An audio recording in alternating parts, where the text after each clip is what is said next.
Sir 80 సినిమాలతో ఎందుకు చాలించారు మీరు? తర్వాత మీరే 80 కాదండి, 70. 70 బట్ 70 అంటే మీ వంటి ఒక దిగ్గజానికి ఇంత పెద్ద పెద్ద సినిమాల్లో ప్లస్ కళ్ళు లాంటి సినిమా డైరెక్ట్ కూడా చేసిన ఒక ఘనత ఉన్నప్పుడు ఎందువల్ల మీరు ఇంకా తర్వాత కంటిన్యూ చేయలేదు? ఇప్పుడు అందులో లేటెస్ట్ టెక్నాలజీస్ వచ్చేసాయి. లేటెస్ట్ టెక్నాలజీ నా కళ్ళు రోజుల్లోకి పెద్ద ఏం లేదండి.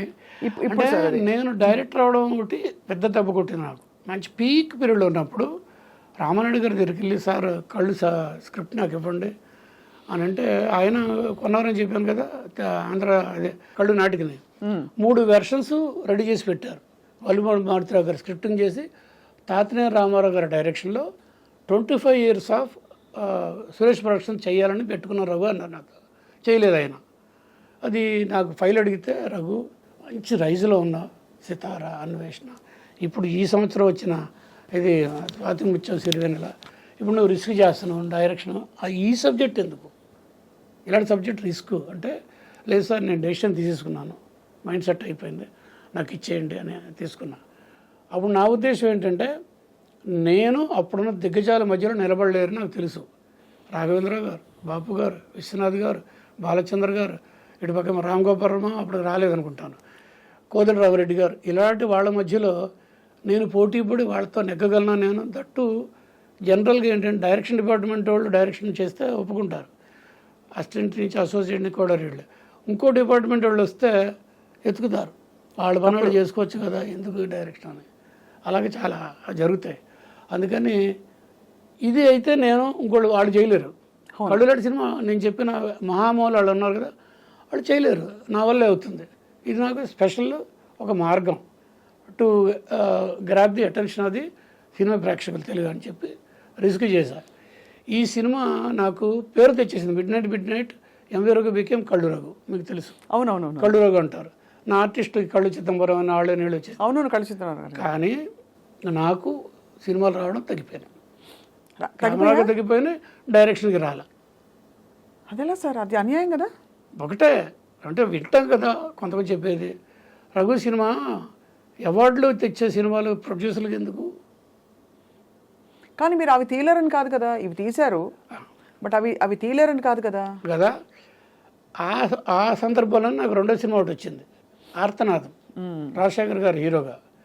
అది అనుకున్నంత సక్సెస్ కాలం, సుమారుగా పర్వాలేదు, 5 వారాలు ఆడింది. ఆ రోజులు 5 వారాలు అంటే పెద్ద సక్సెస్ కాదు, ఈ రోజులు 3 వారాలు దాటితేనే 100 days కింద లెక్క. ఆ సినిమా నాకు నెక్స్ట్ వీటిని క్లోజ్ చేసింది. ఒక సంవత్సరంన్నర చాలా స్ట్రగుల్ అయిపోయాను. కెమెరా వర్క్ లేక, డైరెక్షన్ ఆఫర్ లేక, ఏమీ లేని రోజుల్లో కేఎస్ రామారావు గారికి వచ్చి, ఆయన రవిరాజ బిరిశెట్టి గారి డైరెక్షన్లో రాజశేఖర్ సీత డేట్స్ పట్టుకొని సినిమా గురించి ప్లాన్లో ఉన్నారు. రవిరాజ గారికి హిందీ ప్రతిబంధ వచ్చింది చిరంజీవిది.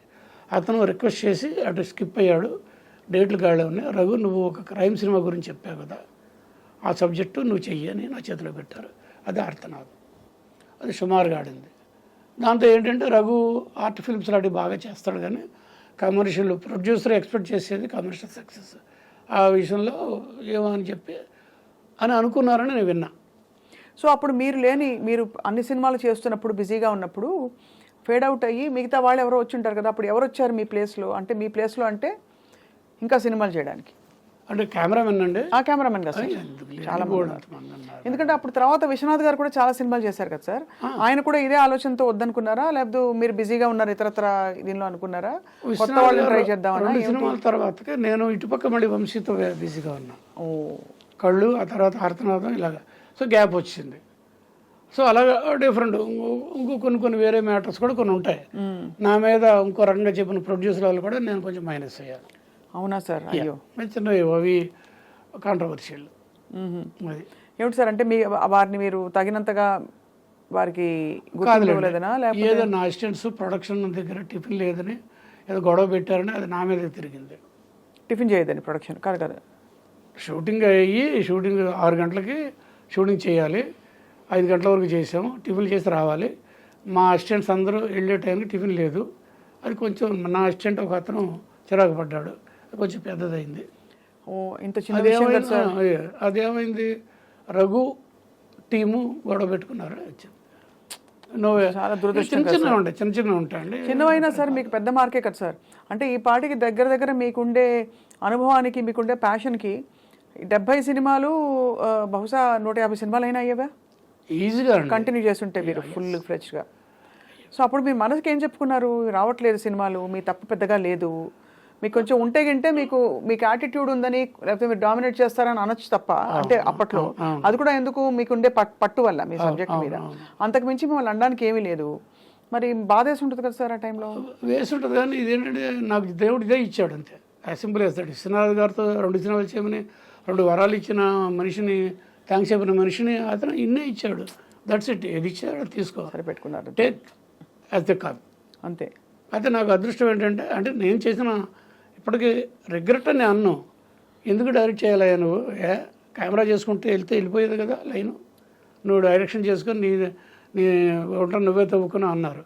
బట్ ఆత్మసంతృప్తి అనుకోవడం అనేది, అది చేయడం అనేది, పేరు తెచ్చుకోవడం, ఇంటి నిండా షీల్డ్లే ఉన్నాయి, డబ్బులు లేవో రాలేదనుకోండి, అది వేరే విషయం. ఇట్ హ్యాపెన్స్ అండి. అందరికీ రోజుగా ఉంటుందండి ట్రాక్. మీకు ఆత్మసంతృప్తికి ఇప్పుడు వచ్చేటప్పుడు సంజయ్ కిషోర్ గారు అన్నారు, ఒకప్పుడు ఎలా ఉన్నారు రఘు గారు, ఇప్పుడు కూడా అలాగే ఉన్నారు. ఏంటి అన్నారు, నాకు ఆత్మసంతృప్తి ఎక్కువ, నేను ఎక్కువగా సరదాగా ఉంటాను ట్రై చేస్తాను, ఆనందంగా ఉంటాను ట్రై చేస్తాను, డిసిప్లిన్తో ఉంటాను ట్రై చేస్తాను. అందువల్ల కొంచెం ఉన్నంత ఇప్పుడు కూడా ఈ ఏజ్లో కూడా ఐఎమ్ 70+, ఇలాగ ఉన్నాను. It depends.